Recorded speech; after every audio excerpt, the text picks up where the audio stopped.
Two pop culture case unboxings back to back might help you make the decision faster. Pop culture or card culture? While the previous case was actually really good with strong 90s vibes, and if you missed that video you can always search my channel to watch it, this one might not be a nostalgia trigger, and we can see why in just a few seconds.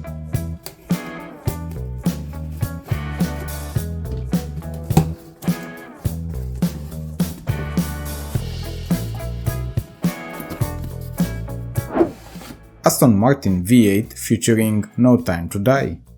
The only new casting of the set, this Aston Martin is the car model preferred by James Bond, as it appears in two movies, The Living Daylights in 1987 and of course No Time to Die in 2021. The model was part of the 70s and 80s as a top performance sports car very known in Great Britain. Hot Wheels has done a great job with it, and as a premium variation it has all the details expected, and it's actually made by a new designer for premium series. Simple card artwork, probably too simple, but we do have better ones moving forward in the case. It's not the first time we see cars from James Bond movies, and it's actually not the only one in this set either. Highway Hauler featuring The Beatles. The oldest casting in today's set and probably the heaviest, and that's surprising considering what other heavy casting we have. It was first time released in 1980, designed by Larry Wood, who created so many iconic Hot Wheels castings and redesigned it in 1992, which is the version we also have now. There are so many variations of it, so many cool and interesting ones, but in the last 10 years or so, it has only been part of premium series. It had also featured the Beatles before in 2017, while that version might be better being an all-white variation, this is not bad either. Besides all the details that are there and cool wheels, the graphics on the body represents a concert ticket, exactly like the card artwork, and that is an amazing detail about it. I wonder if any Hot Wheels collector has all the variations of it released so far, or at least the last 10 years premium releases. Volkswagen Drag Bus featuring Teenage Mutant Ninja Turtles. The Hauler is probably the heaviest, because we also have this bus that was also released a long time ago. It's one of the best castings Hot Wheels ever released and one of my favorites. It's the casting with the most premium and special variations since its release, with so many amazing ones, some that are really hard to find and very expensive.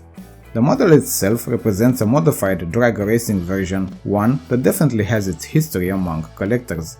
It looks great with details, wheels, and I think the body still detaches from the base, revealing the engine.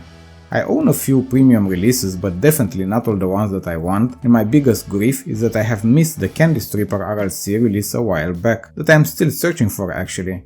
This version of the Turtles represented is the Eastman and Laird, which is an American comic book released in the 80s. I am not familiar with that version, but I love the artwork on the bus with the bright green color that translated to the graphics on the card very well. I am waiting for the RLC Selections version as well, and I hope I am not going to miss it. Lotus Esprit S1 featuring The Spy Who Loved Me. As I said, there is more than one James Bond movie cars in this case, and unfortunately, this is a repeat.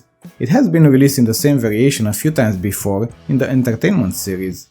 As a casting, it looks great with all the details, white color and cool wheels.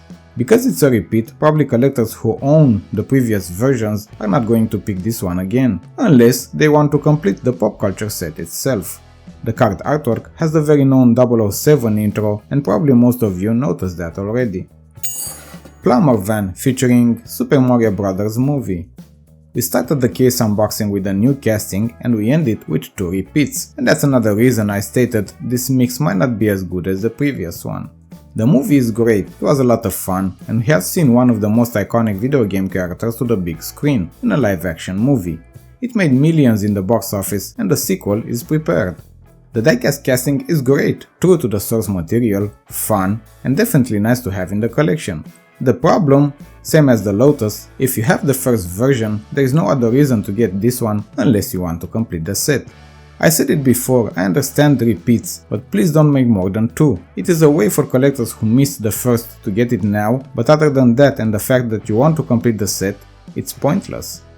But what definitely is not pointless are these next sets, and you can choose what unboxing to watch by clicking on one of these videos. Thank you for watching, don't forget to subscribe for more content just like this in the future, and have fun collecting.